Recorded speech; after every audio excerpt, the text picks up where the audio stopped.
I had a dream last night.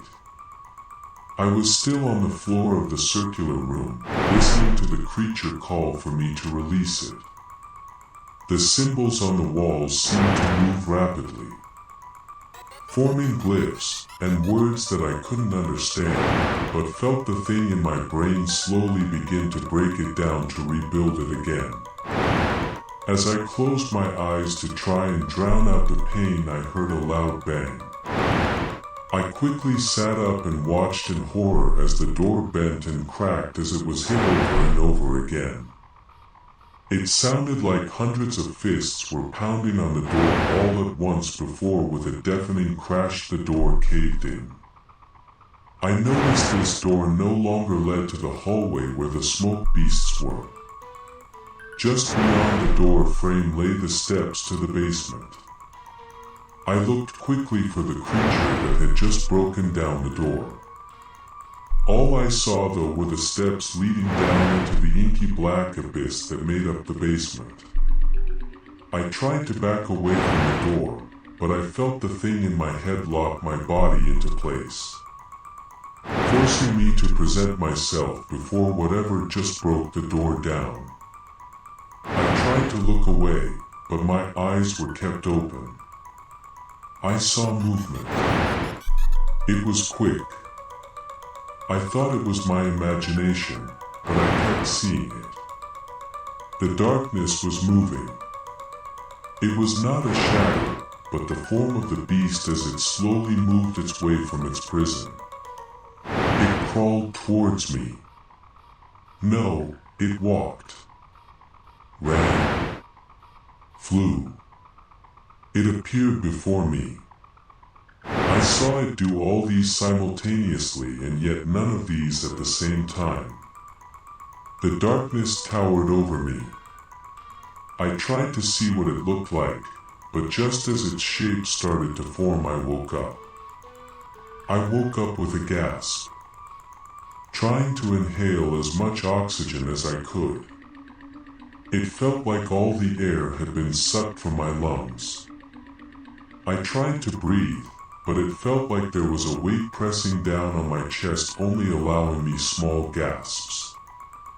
I tried to see what was pressing on me, but I only saw darkness. The pressure began to strengthen until I felt myself become lightheaded and almost passed out again. As soon as I felt that the pressure disappeared completely, I sat bolt upright and tried to suck in as much air as I could. I felt a burning on my chest.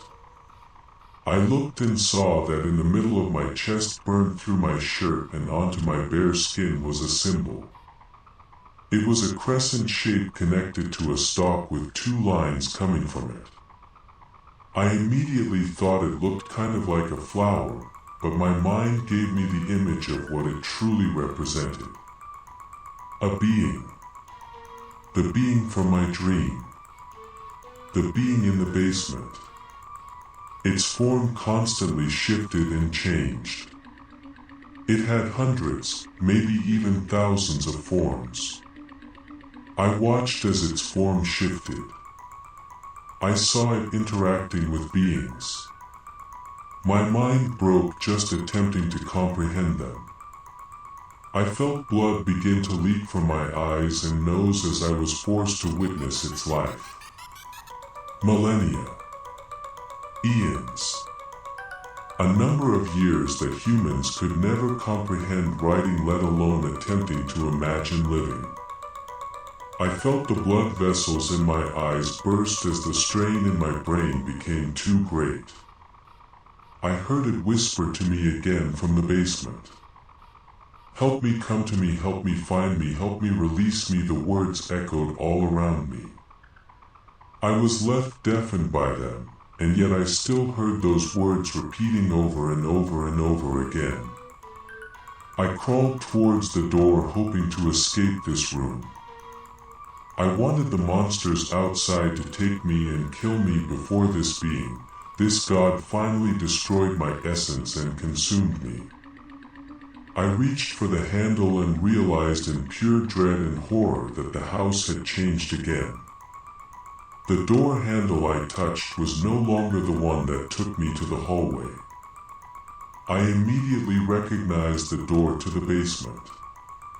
"Come to me," I heard it. Just beyond the door. "Find me," I trembled in fear as I realized what I must do. "Release me, I am writing this to tell you all that I must go into the basement. I have no choice. I shall either find a way to stop it, or I will sadly doom this realm by releasing a deity neither I nor anyone else can truly comprehend.